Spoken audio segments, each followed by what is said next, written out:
A very good morning to all of you दोस्तों, स्वागत है आप सभी का अनअकैडमी बीपीएससी के इस प्लेटफॉर्म पे, जहां पे मैं जितेंद्र कुमार आपके लिए रोज सुबह के 4 बजे का ये करंट अफेयर का सिनारियो लेकर आ रहा हूं। और रोज यहाँ पे 66 बीपीएससी के रिगार्डिंग शाम को 6 बजे का भी मॉक टेस्ट आपको दिया जा रहा है। सबसे इंपॉर्टेंट चीज है कि करंट अफेयर आपको कैसे पढ़ना है, इसके बारे में मैं आपको रोज हर वीडियो में बता रहा हूं। डेली बेसिस का करंट अफेयर जो कि मैं आपको दे रहा हूं वो तो ठीक है, लेकिन इसके अलावा मंथली बेसिस के ऊपर भी करंट अफेयर आपको हर महीने के एंड में उस महीने का करंट अफेयर दिया जाता है दोस्तों। इसके अलावा ईयरली बेसिस के करंट अफेयर, ईयरली बेसिस कैसे करंट अफेयर होंगे, जैसे कि इस साल 2020 में सबसे ज्यादा प्रभावित रहा विषय कोविड-19 का वायरस। जी हाँ दोस्तों, ये इसके बारे में हर एक टॉपिक पढ़िए उठाकर। उसके अलावा कुछ गैस लीकेज के मामले आए थे, वो भी फेमस था। कुछ ट्रेन हादसों के मामले सामने आए, वो भी फेमस था। तो सब लेकर यहाँ पे टॉपिक इंपॉर्टेंट होता है, और यहाँ से ये टॉपिक अगर आप पढ़िएगा लगातार तो आपके मेंस में भी अगर पेपर लिखने को आ जाए ऐसा, तो आप आराम से लिख सकते हैं। तो ये सारे टॉपिक हम आपको कवर अप कराएंगे यहीं इसी चैनल के माध्यम से। चलिए शुरुआत करते हैं आज का सिनेरियो।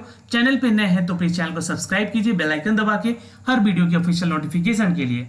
दोस्तों शाम का वीडियो जरूर देखना ना भूले। जी हाँ, शाम को 6 बजे ये मॉक टेस्ट आपको हर दिन अलग अलग टॉपिक से दिए जा रहे हैं। चलिए शुरुआत करते हैं दोस्तों यहाँ पे पहले क्वेश्चन से। आज का पहला क्वेश्चन कुछ मनरेगा से है। दोस्तों मनरेगा का फुल फॉर्म क्या है? MG for Mahatma Gandhi. जी हाँ दोस्तों, नोट कर सकते हैं राष्ट्रीय ग्रामीण रोजगार गारंटी योजना, नोट कर सकते हैं। और चालू वित्त वर्ष 2020-21 के दौरान मनरेगा के तहत किए गए आवंटन की राशि कितनी रखी गई थी? 2020-21 के लिए जी हाँ दोस्तों, कितनी आवंटन राशि रखी गई थी? देखिए मैं आपको साफ साफ यहाँ बता देना चाहता हूं, आंसर सी होगा यहाँ पे 1,15,00,000 करोड़ रुपए की। नोट कर सकते हैं दोस्तों, ये राशि जी हाँ 1,15,00,000 करोड़ रुपए का प्रावधान किया गया है राज्य केंद्र सरकार के द्वारा। और यह कार्यक्रम के तहत निधियों को उच्चतम प्रावधान देगा। करीब 31,493 ऐसे करोड़, जी हाँ करीब 34,493 करोड़ राशि जो है पहले ही आवंटित की जा चुकी है 2020-21 के लिए, जो कि यहाँ पे कोविड-19 का प्रभाव होने के चलते ये राशि और भी बढ़ाई गई, और ये कंप्लीटली पूरा 1,15,00,000 करोड़ रुपए की राशि दी गई। जी हाँ दोस्तों, जिसमें कि हर एक मजदूर को यहाँ पे बागवानी करने का मौका मिलेगा। जी हाँ, आजीविका चलाने का मौका मिलेगा अपना। जी हाँ, वृक्षारोपण और सिंचाई करने का मौका मिलेगा। इसका लाभ उठा सकेंगे मनरेगा के इस योजना के तहत। दोस्तों याद रखिएगा, क्वेश्चन इंपॉर्टेंट बनता है यहाँ से। चलिए अगले सवाल पे चलते हैं, लेकिन सवाल सबसे बड़ा यहाँ पे ये है कि दोस्तों मनरेगा की शुरुआत कब हुई थी, स्थापना कब हुआ था ये। चलिए तो यहाँ पे अगर आप आंसर करना चाहते हैं दोस्तों, तो याद रखिएगा 7 सितंबर लिख लीजिएगा अगर लिखना चाहते हैं। जी हाँ, 7 सितंबर 2005 में, नोट कर लीजिएगा। उस समय भारत में यूपीए की सरकार थी और इन्होंने ही लागू किया था मनरेगा गारंटी अधिनियम। नोट कर सकते हैं यहाँ पे दोस्तों, भारत में रोजगार की गारंटी देने का ये अधिनियम है, जिसमें की शुरुआत की गई थी 7 सितंबर 2005 में। ओके दोस्तों, नेक्स्ट क्वेश्चन पे चलते हैं। क्वेश्चन नंबर 2 कहता है कि पूर्व केंद्रीय मंत्री अर्जुन चरण सिंह सेठी का हाल ही में निधन हो गया है, वो किस राजनीतिक दल से थे? बिल्कुल याद रखिएगा, आंसर होगा इट्स अ सी। जी हाँ, भाजपा से, भारतीय जनता पार्टी से थे। और ये पूर्व केंद्रीय मंत्री अर्जुन चरण सिंह का हाल ही में निधन हो गया, जो कि 79 ईयर्स के थे। दोस्तों यहां से क्वेश्चन इंपॉर्टेंट होता है।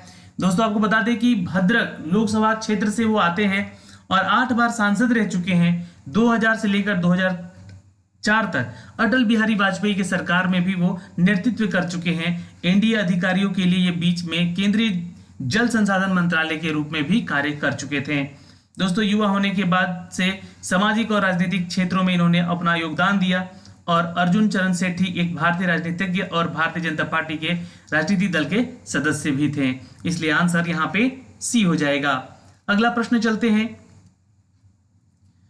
इस राज्य सरकार ने आजीविका के नुकसान से पीड़ित श्रमिकों को रोजगार दिलाना आसान बनाने के लिए एक ऑनलाइन श्रम रोजगार विनिमय सेवा शुरू किया है। चलिए आंसर करेंगे यहाँ पे दोस्तों।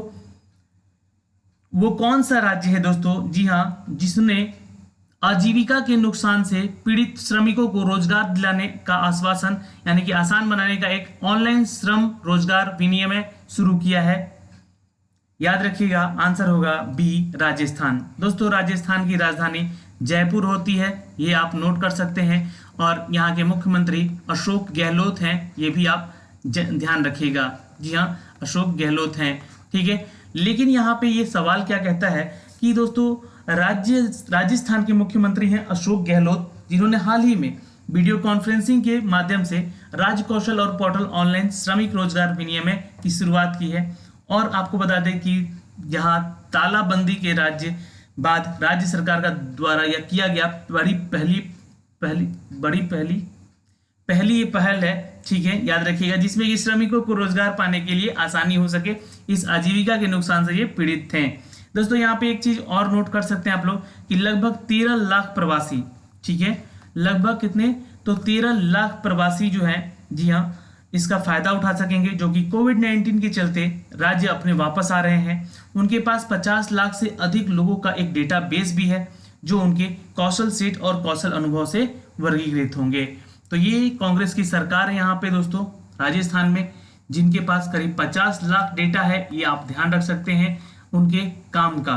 जी हाँ, कि वो लोग अगर कोई बाहर से प्रवासी आ भी रहा है, मजदूर प्रवासी, तो उनको आसानी से काम दिया जा सके।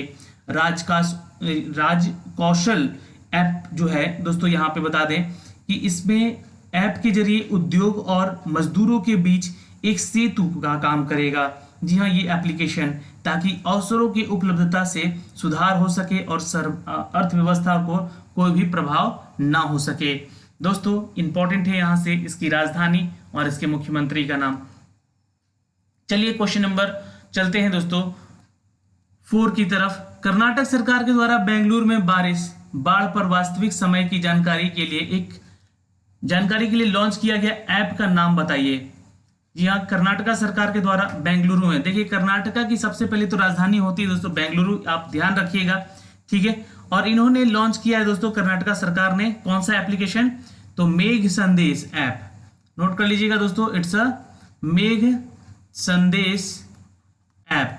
ओके, ये आप यहाँ पे नोट जरूर कर लेंगे। ओके, यहाँ पे दोस्तों आपको बता दें कि बाढ़, आंधी और जो भी सुनामी वगैरह आती है उससे अलर्ट करने के लिए आपको ये सबसे पहले एप्लीकेशन पे नोटिफिकेशन आ जाएगा। और इसके जरिए ऐप को कर्नाटक राज्य के द्वारा यहाँ पे आपदा निगरानी केंद्र के साथ साथ भारतीय विज्ञान संस्थान IIS, नोट कर सकते हैं IISC, और अन्य लोगों के बीच विज्ञान और प्रौद्योगिकी विभाग में इसको विकसित किया गया है। तो एक अपने आप में बहुत बड़ी पहल है कर्नाटक सरकार की दोस्तों। अर्बन फ्लड मॉडल है UFM पर, जहां पे मांग पर आधारित एक परियोजना शुरू की गई, जिसमें कि अलग अलग वर्षा की मात्रा तीव्रता के लिए बेंगलुरु शहर को यहाँ पे बाढ़ और पूर्वानुमान आपदा से बचने के लिए ये लगाई गई है। आंसर क्या कर सकते हैं यहाँ पे, मेघ संदेश एप्लीकेशन। नोट कर लीजिएगा, इंपॉर्टेंट है, ये क्वेश्चन आ सकता है एग्जाम में। सबसे बड़ी चीज है यहाँ पे दोस्तों, आपको याद रखने वाली चीज है कि बेंगलुरु जो है कर्नाटका की राजधानी है। और यहाँ पे सबसे बड़ा एक और सवाल होता है कि बेंगलुरु के यानी कि कर्नाटका के मुख्यमंत्री का नाम क्या है। चलिए आंसर नीचे कमेंट बॉक्स में जरूर कीजिएगा, BS येदुरप्पा। जी हाँ दोस्तों, नोट कर सकते हैं। जी हाँ, कर्नाटका के वर्तमान मुख्यमंत्री कौन है। जी हाँ, आंसर क्या करेंगे, VS Yediyurappa is the right answer. ठीक है दोस्तों, नोट कर सकते हैं। चलिए अगला सवाल पे चलते हैं दोस्तों। इन्होंने 2008 में ही शपथ ली थी दोस्तों, उसके बाद से अभी तक ये बने हुए हैं। जी हाँ, भाजपा के विधायक भी रह चुके हैं, भाजपा के विधायक हैं एक्चुअली ये थे भी। ठीक है, चलिए अगला क्वेश्चन देखते हैं। यहाँ पे क्वेश्चन नंबर 5 दोस्तों, आंसर सी कर लीजिएगा। निम्नलिखित में से किस राज्य ने वंदे उत्कल जननी को राज्य गान का दर्जा देने के लिए प्रस्ताव को मंजूरी दे दी है। क्वेश्चन इंपॉर्टेंट है, यहाँ पे कौन सा है राज्य, जल्दी से आंसर करेंगे। बिल्कुल दोस्तों, it's Orissa is the right answer. Note कर सकते हैं, B is the correct answer. दोस्तों उड़ीसा की राजधानी भुवनेश्वर होती है। जी हाँ, लिख सकते हैं भुवनेश्वर होती है। और यहाँ के मुख्यमंत्री कौन है, तो नवीन पटनायक हैं। नवीन पटनायक है दोस्तों, याद रखेंगे। और दोस्तों यहाँ पे एक क्वेश्चन मैं आपसे जरूर पूछूंगा कि उड़ीसा के गवर्नर कौन हैं। बिल्कुल याद रखिएगा, उड़ीसा के गवर्नर कौन है? तो या सॉरी, गणेशी लाल, याद रखेंगे, गणेशी लाल। ओके, ये थोड़ा सा क्वेश्चन तीनों इंपॉर्टेंट है, याद रखिएगा जरूर से। ठीक है, तो आंसर ये तीन है, लेकिन आंसर यहाँ पे क्या है कि एक वंदे उत्कल जननी। जी हाँ, नोट कर सकते हैं यहाँ पे आंसर को आप लोग थोड़ा सा एलिब्रेट कर सकते हैं। जी हाँ दोस्तों, कि ओडिशा मंत्रालय ने वंदे उत्कल जननी के राज्य गान को दर्जा देने के लिए यहाँ पर प्रस्ताव पे मंजूरी दे दी है। देशभक्ति कविता सन 1912 में, जी हाँ नोट कर लीजिएगा, कांत कवि लक्ष्मीकांत महापात्र ने लिखी है, और यह एक अलग प्रांत की गठन की लड़ाई के दौरान इसका उत्खनन और शामिलानी का शुरुआत किया था, इसलिए ये गान यहाँ पे वंदे उत्कल जननी को यहाँ पे बताया गया है। इसके बारे में, राज्य गान के बारे में एक एंथम है जिसको दर्जा देने का प्रस्ताव मंजूरी कर दिया गया है। ओके दोस्तों, तो आगे चलते हैं क्वेश्चन नंबर यहाँ पे इट्स 6। इस राज्य की सरकार ने के चल रहे कोरोना वायरस के पेंडेमिक के कारण कक्षा 10 और 11 की परीक्षाओं को रद्द कर दिया गया है। तो ये एक अच्छा सवाल है, यहाँ पे क्वेश्चन बन सकता है। वैसे तो इतना इंपॉर्टेंट नहीं है, लेकिन ध्यान रखिएगा, वैसे तो सभी जगह का पोस्टपोन्ड ही किया गया था एग्जाम, है ना। आंसर यहाँ पे आप ही कीजिएगा, जो भी आपको आंसर पता है बिल्कुल आंसर करेंगे। इट्स तमिलनाडु, नोट कर सकते हैं दोस्तों, D is the right answer.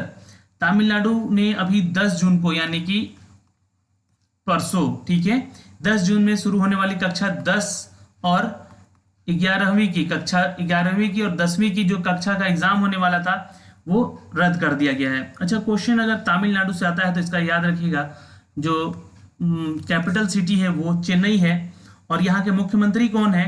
तो ई पल्लन्ना स्वामी, नोट कर सकते हैं, ई पल्लन्ना स्वामी। ओके, यहाँ से क्वेश्चन आ सकता है एग्जाम में।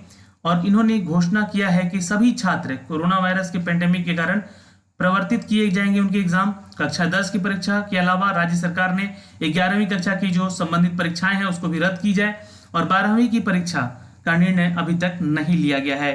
तमिलनाडु जो है दोस्तों, तेलंगाना सरकार ने नेतृत्व का अनुसरण कर रहा है। तेलंगाना में भी 8 जून को घोषणा की कि कक्षा 10 की सभी कक्षाओं को पास कर देंगे, तो यहाँ पे सीधे पास ही कर दिया जाएगा तेलंगाना में। तो थोड़ा सा क्वेश्चन तेलंगाना से भी बनता है आपके लिए। तो क्वेश्चन है कि तेलंगाना की राजधानी क्या होती है दोस्तों? हैदराबाद। ओके, नोट कर सकते हैं दोस्तों। तेलंगाना के मुख्यमंत्री का नाम क्या है? चलिए बताइए जल्दी से, तेलंगाना के मुख्यमंत्री और राज्यपाल का नाम जल्दी से लिखिए कमेंट बॉक्स में अगर आपको पता है तो। देखिए, तमिलसाई सौंदर्य राजन, जो कि यहाँ की राज्यपाल हैं दोस्तों, आप नोट कर सकते हैं। इन्होंने क्या किया है? शपथ लिया है तेलंगाना के राज्यपाल के रूप में, ठीक है। और तेलंगाना के मुख्य न्यायाधीश कौन है? तेलंगाना के मुख्य न्यायाधीश कौन है? क्योंकि देखिए अभी अमरावती जो है हाई कोर्ट इससे अलग बन चुका है आंध्र प्रदेश के लिए। तो अब यहाँ पे जो मुख्य न्यायाधीश हैं दोस्तों, जो कि 22 जून आंध्र प्रदेश और तेलंगाना के राज्यपाल ES नरसिंह के न्यायमूर्ति में राघवेंद्र सिंह चौहान को शनिवार को यह राजभवन में इनको मौका दिया गया। तेलंगाना उच्च न्यायालय का मुख्य न्यायाधीश बनाया गया। किसको दोस्तों? राघवेंद्र सिंह। याद रखिएगा, ये क्वेश्चन बनेगा एग्जाम में बिल्कुल, ठीक है। राघवेंद्र सिंह को यहाँ पे क्या बनाया गया? तो राज्यपाल बनाया गया है तेलंगाना का, ठीक है दोस्तों। चलिए, और अभी आंध्र प्रदेश का चीफ जस्टिस कौन है? बिल्कुल जितेंद्र कुमार माहेश्वरी। ये आप थोड़ा सा नाम नोट कर लीजिएगा, जितेंद्र कुमार माहेश्वरी, ठीक है। ये आप थोड़ा सा ध्यान रखिएगा दोस्तों, ओके। और यहाँ के राज्यपाल कौन है? जी हाँ, आंध्र प्रदेश के, तो ये है दोस्तों विश्वभूषण हरिचंदन, ठीक है। चलिए, इतना काफी है यहाँ से। अगले क्वेश्चन पे चलते हैं, क्वेश्चन नंबर 7 पे चलते हैं दोस्तों। क्वेश्चन नंबर 7 कहता है कि फोन पे, देखिएगा क्वेश्चन थोड़ा सा इंपॉर्टेंट है दोस्तों यहाँ पे, है ना। फोन पे आप लोग मोबाइल एप्लीकेशन यूज करते ही होंगे, है ना। एक मोबाइल एप्लीकेशन है जिसके जरिए आप अपने डिजिटल पेमेंट कर सकते हैं किसी को, किसी के बैंक में भी। तो फोन पे ने यहाँ पे किस कंपनी के साथ मिलकर घरेलू ट्रिप बीमा योजना पे हस्ताक्षर किए? चलिए, ये क्वेश्चन कल मैं शायद करा चुका हूं। तो ICICI Lombard is the right answer, note कर सकते हैं। C is the right answer, note कर लीजिएगा दोस्तों। गैर जीवन बीमा आईसीसी कंपनी है, आईसीसी लोम्बार्ड, आप इसके बारे में जरूर पढ़िएगा, आईसीआईसी लोम्बार्ड, ठीक है। लोम्बार्ड जो है क्या है, एक बीमा कंपनी है जो कि क्या है, एक प्राइवेट सेक्टर की कंपनी है। इसकी रणनीति, इसकी साझेदारी जो है हुई है किसके सेक्टर में, तो उद्योग के पहले घरेलू बहुयात्रा बीमा कवर करने के लिए ये शुरुआत की गई है दोस्तों। तो बीमा होगा अब आपका, जी हाँ, वो भी फोन पे के जरिए। चलिए क्वेश्चन नंबर 8 पे चलते हैं दोस्तों। क्वेश्चन नंबर 8 पे आते हैं यहाँ पे और आंसर करेंगे। एल बालासामी जिनका हाल ही में निधन हो गया, किस खेल से जुड़े हुए थे? एल बालासामी किस खेल से जुड़े हुए थे? याद रखिएगा, इट्स अ सी फुटबॉलर थे, ये सी फुटबॉलर थे, क्योंकि ये चेन्नई फुटबॉल एसोसिएशन के पूर्व अध्यक्ष और मद्रास यूनाइटेड क्लब के सहायक सचिव भी रह चुके हैं। ए बालास्वामी जिनका निधन हो गया है। नोट कर सकते हैं दोस्तों, ये पहली बार डॉन बॉस्को में ऑस्ट्रियन के लिए एमएफ लीग भी खेल चुके हैं। तो इनका हाल ही में निधन हो गया है। अगले सवाल पे चलते हैं। अबू धाबी इन्वेस्टमेंट अथॉरिटी जियो प्लेटफॉर्म में 5,684 करोड़ रुपए का निवेश कर कितने प्रतिशत की हिस्सेदारी लेगा? अबू धाबी, देखिए क्वेश्चन थोड़ा सा इंपॉर्टेंट है। Abu Dhabi investment authority, ADIA, इसको नोट कर सकते हैं, ये क्वेश्चन का फुल फॉर्म पूछ सकता है। ADIA यानी कि अबू धाबी इन्वेस्टमेंट अथॉरिटी, जो कि जियो प्लेटफॉर्म में करीब 1.16, जी हाँ, प्रतिशत हिस्सेदारी के लिए करीब 5,683 करोड़ रुपए का निवेश कर चुका है। वहीं पे हम बात करें दोस्तों कि 8 निवेशकों में 7 ऐसे हैं जिनमें कि जियो प्लेटफॉर्म के साथ निवेश करने की कुल राशि अब टेलीकॉम प्रमुख करीब के 21.6% की हिस्सेदारी रखी गई, यानी कि 97,886 लाख करोड़ रुपए। तो ये एक बड़ा फैसला है, यहाँ पे नोट कर सकते हैं। और फेसबुक ने भी अभी हाल ही में दोस्तों जियो प्लेटफॉर्म के साथ एक साझा किया है, जिसमें कि अपनी करीब 9.99% का जो है साझेदारी किया है। ये फेसबुक ने हिस्सेदारी रखा है, जी हाँ, जियो प्लेटफॉर्म पे। तो ये एक अच्छी शुरुआत है आने वाले डिजिटल इंडिया के लिए, ठीक है। चलिए, तो यहाँ से जब भी कुछ अपडेट आएगा तो बताऊंगा मैं आपको। आंसर यहाँ पे क्या कीजिएगा, 1.16%। चलिए क्वेश्चन नंबर 10 पे चलते हैं दोस्तों। हाल ही में किस कंपनी ने ई शॉप नाम से एक पूरी तरह से डिजिटल ऑनलाइन बिक्री मंच लॉन्च किया है? चलिए क्वेश्चन नंबर 10 का आंसर कर दीजिएगा दोस्तों यहाँ पे। जी हाँ, it's a D, Hero MotoCorp. Note कर सकते हैं, हीरो मोटो कॉर्प, जी हाँ, जो कि पूरी तरह से डिजिटल ऑनलाइन बिक्री मंच लॉन्च किया है, जिसे कि ई शॉप कहा जाता है। दुनिया के सबसे बड़े दोपहिया निर्माता ने कई डिजिटल बिक्री सेवाओं को भी पेश किया है। यहाँ पे आपको बता देना चाहते हैं, हीरो मोटर शॉप ई शॉप जो है वो पूरी तरह से डिजिटल और सहज खरीदारी के लिए प्रदान किया गया है। आंसर आप कर सकते हैं, इट्स अ डी, जी हाँ, हीरो मोटर शॉप, ठीक है। क्वेश्चन नंबर नेक्स्ट चलते हैं 11 पे दोस्तों। हाल ही में विश्व चैंपियनशिप जिम्नास्ट कर्ट थॉमस का निधन हो गया है। यह किस देश से संबंधित है? बिल्कुल याद रखिएगा, it's USA is the right answer. Note कर लीजिएगा, जी हाँ, ये विश्व चैंपियन जिम्नास्ट हैं कर्ट थॉमस, जिनका हाल ही में निधन हो गया है। ये USA से संबंधित हैं। थॉमस ने दोस्तों अपने मूल और साहसी कौशल को लिए जाने जाते थे, जिसमें कि pommel horse of the Thomas player और floor exercise for the Thomas salto में शामिल भी हुए 1978 में और 1979 में। ये आप विश्व चैंपियन के रूप में कुल 8 विश्व पदक जीत चुके हैं ये, जी हाँ, अपने आप में इनका कीर्तिमान है। और 3 स्वर्ण पदक भी जीत चुके हैं। तो 3 गोल्ड इनके नाम था, जी हाँ, बहुत ही फेमस थे जिम्नास्ट कर्ट थॉमस। इनके बारे में जरूर आप पढ़िएगा। क्वेश्चन नंबर 12 पे चलते हैं दोस्तों। जम्मू और कश्मीर उच्च न्यायालय के न्यायाधीश के रूप में किसने नियुक्ति की है? चलिए, ये सवाल नया है तो यहाँ से क्वेश्चन जरूर बनेगा दोस्तों। नोट कर सकते हैं आप लोग यहाँ पे, कानून मंत्रालय की एक अधिसूचना के अनुसार जावेद इकबाल वानी को केंद्र शासित प्रदेश जम्मू कश्मीर के और केंद्र शासित प्रदेश लद्दाख के लिए उच्च न्यायालय का मुख्य न्यायाधीश नियुक्त किया गया है। आंसर क्या करेंगे, इट्स अ सी, जी हाँ, इकबाल वानी को यहाँ पे नियुक्त किया गया है दोस्तों। क्या, तो उच्च न्यायालय का मुख्य न्यायाधीश किसके लिए, तो जम्मू और कश्मीर और लद्दाख के लिए, ठीक है दोस्तों। ये सम्मिलित यहाँ पे एक उच्च न्यायालय है। यहाँ पे सुप्रीम कोर्ट को यहाँ पे बताया गया है कि कॉलेजियम द्वारा की गई एक उनकी सिफारिश पर पिछले कुछ महीनों से केंद्र सरकार के पास लंबित थी। सिफारिश को पिछले सप्ताह संसाधित किया गया था और अधिसूचना जारी की गई थी। वहीं पे वानी ने जम्मू कश्मीर उच्च न्यायालय में कई मामलों में केंद्र सरकार को प्रतिनिधित्व भी किया है। तो यहां से आंसर करिएगा दोस्तों। लेकिन सवाल बनता है जम्मू कश्मीर से और लद्दाख से। जी हाँ, जम्मू कश्मीर की राजधानी दोस्तों होती है श्रीनगर, ये याद रखिएगा। और यहाँ पे दोस्तों सबसे इंपॉर्टेंट चीज़ है कि विंटर में जम्मू, ये समर में जम्मू हो जाता है और विंटर में श्रीनगर हो जाता है, ये भी आप ध्यान रखेंगे। अब ये केंद्र शासित प्रदेश हो गया है, ठीक है। लद्दाख भी केंद्र शासित प्रदेश हो गया है और इसकी राजधानी करगिल है, आप ध्यान रखिएगा, ठीक है दोस्तों।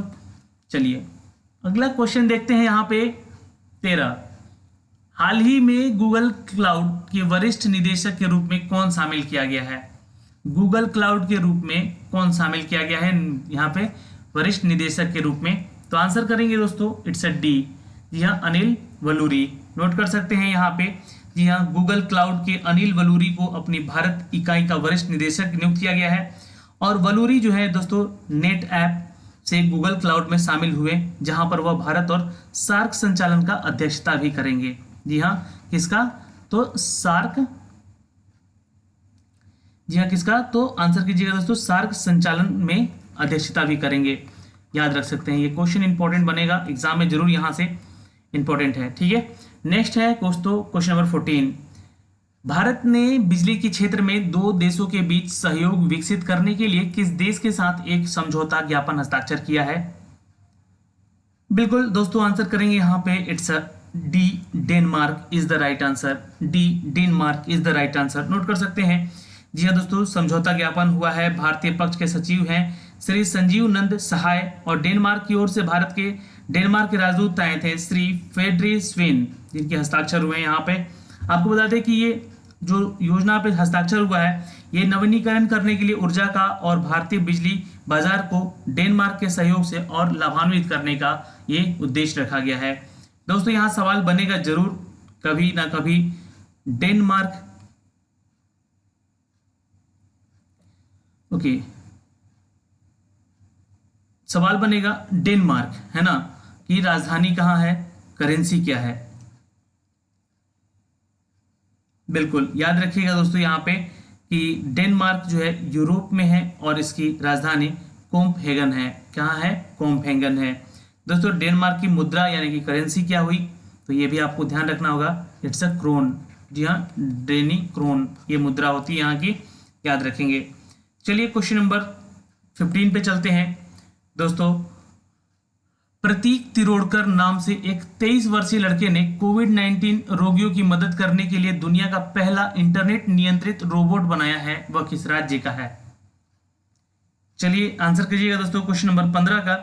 जी हाँ, आंसर हो जाएगा प्रतीक तिरोड़कर जो है ये महाराष्ट्र से आते हैं, जिन्होंने कोविड-19 मरीजों को इलाज करने के लिए अस्पतालों में, जी हाँ, एक रोबोट विकसित किया है। और यहाँ पे नर्स वार्ड स्टाफ या फिर अन्य देखभाल के लिए लोगों की जरूरत के बिना कोरोना वायरस से रोगियों के लिए उपयोगी, जिसे कि कोरोबॉट कहा भी गया है।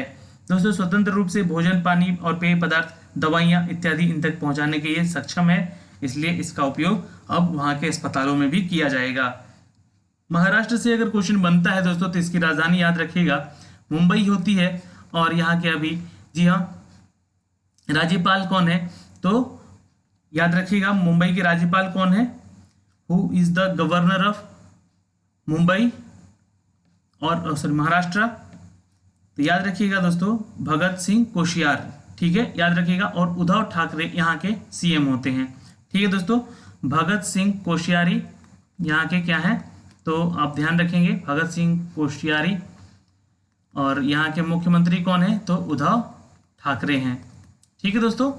चलिए क्वेश्चन नंबर 16 पे चलते हैं दोस्तों। हाल ही में जारी पर्यावरण प्रदर्शन सूचकांक 2020 में भारत की रैंक क्या रही?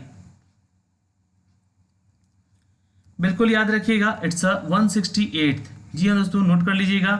और ये स्कोर कितना रहा भारत का? तो 27.6 मात्र, ठीक है दोस्तों। ये 3 दिन पहले का रिपोर्ट है, आपको बता दें, जो कि ईपीआई के द्वारा यहाँ पे 2020 के लिए बताया गया है। भारत का स्थान 168वां है 27.6 अंक के साथ। ओके, क्वेश्चन नंबर 17 दोस्तों। सलवा ईद नशेर 400 मीटर विश्व चैंपियन पर 12 महीने की अवधि के लिए दवा प्रशिक्षण के लापता होने से प्रतिबंध यानी कि बैन कर दिया गया है। चलिए आंसर करेंगे दोस्तों यहाँ पे क्वेश्चन नंबर 17 का जल्दी से आप लोग। जी हाँ, सलवा ईद नशेर जिन्होंने दोहा में पिछले साल वैश्विक चैंपियनशिप में स्वर्ण पदक अपने नाम किया और जीतने के बाद ये दोस्तों इतिहास में तीसरे सबसे तेज जो कि 400 मीटर, जी हाँ 400 मीटर की दौड़ लगाई, जिसमें कि 12 महीने की अवधि में 3 ड्रग्स परीक्षणों में इनको लापता करने के लिए अंतिम रूप से निलंबित कर दिया गया है। निलंबित करने के बाद 2 साल का प्रतिबंध भी इनके सामने रख दिया गया है। तो ये याद रखेंगे, आंसर क्या हो जाएगा दोस्तों, इट्स डी। जी हाँ, 2 साल का प्रतिबंध लगाया गया है। ओके दोस्तों, क्वेश्चन नंबर 18। चिरंजीवी सरजा जिनका हाल ही में निधन हो गया है वो प्रसिद्ध थे, क्या थे प्रसिद्ध वो, बिल्कुल याद रखिएगा दोस्तों, इट्स जी हाँ आंसर कीजिएगा डी, अभिनेता थे, कन्नड़ स्टार थे वो चिरंजीवी सरजा जिनका हाल ही में निधन हो गया है और कार्डियक अरेस्ट के कारण इनका निधन हुआ है। चिरंजीवी ने अभी समहारा अधिया खाकी और सिग्ना अम्मा आई लव यू, प्रेमा और बरहा जैसी फिल्में की, जिसके लिए इनको अवार्ड भी मिला, एक्शन ड्रामा भी ये जाने जाते थे।